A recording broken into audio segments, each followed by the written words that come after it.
right, International Women's Month all through March. International Women's Day last Friday, and we talked about women's body issues. And this is just a continuation of that, more specifically our roles in society. And that's what we're going to be talking about right about now, together with two of our very accomplished Kababayans. Rachel, you've met her before in the show. Rachel is the VP for IBA. IBA stands Correct. for? The Inland Empire Asian Business Association. And they have lots of events, lots of projects enabling small business owners to thrive here in the U.S. But also they have a special screening event, and this is happening next week. We're going to be talking about that as well because it has to do with women, misrepresentation, and of course,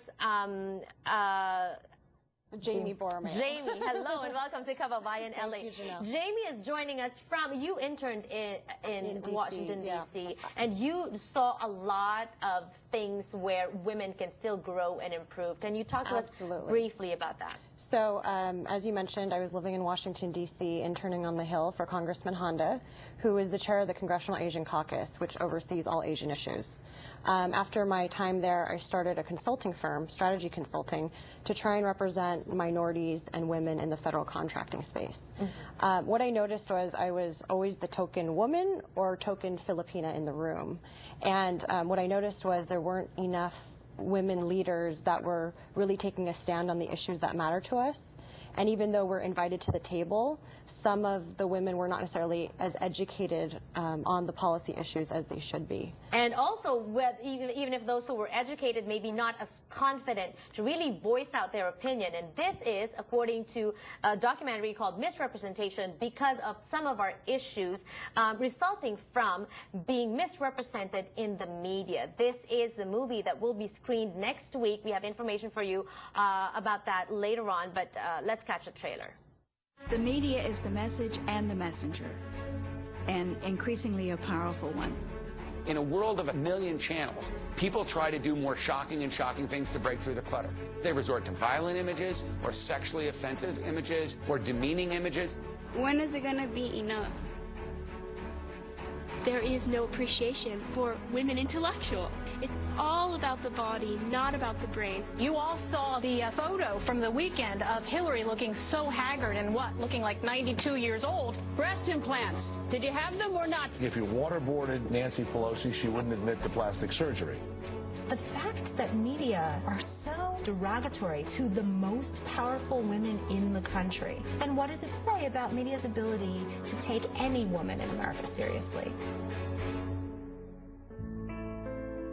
I have close friends that will go to the bathroom and put on like 10 pounds of makeup, you know, and you're at school to learn. I remember 5th grade, I was worrying about my weight, and now I'm in 9th grade, I'm still worrying about my weight. As a culture, women are brought up to be fundamentally insecure. Media creates consciousness, and if what gets put out there that creates our consciousness is determined by men, we're not going to make any progress.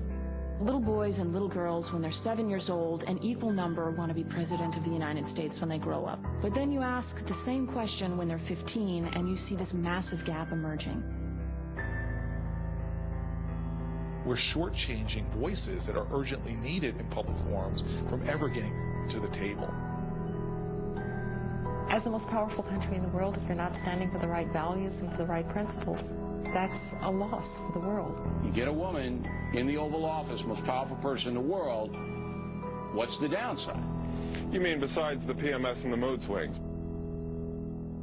Well, the media treats women, and it's horrible, and it's like, I don't know how we survive it. I don't know how we rise above it.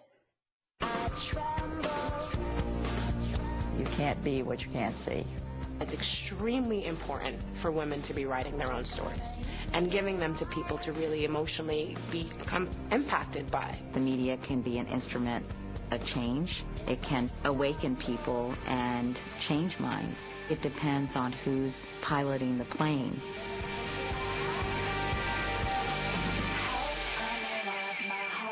Keeps beating like a hammer.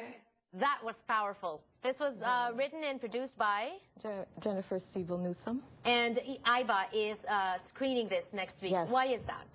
Because I think it's a powerful way for us to convey to women out there, especially women business owners, that you have the power to be represented in anywhere, like business and politics. in leadership positions. And that's, I think, IBA wants to gain more of these leadership roles, especially for women, that we are out there, especially Filipinos. I am one. Our president is a Filipina too. So we are out there. Our president, we've had Filipino presidents, not right now. No, for IBA. Oh, for IBA. Okay, yes, good. Yes. Okay, all Rachel right. Rolla is our president, and she's Filipina too. So we have those roles, but just gaining more meaning to our leadership roles is that what we're wanting to do. Going after, hustling for opportunities, and when it's there, taking it and being confident enough in ourselves as women to own those opportunities. We're going to be talking more about that when we return on the show. Don't go away.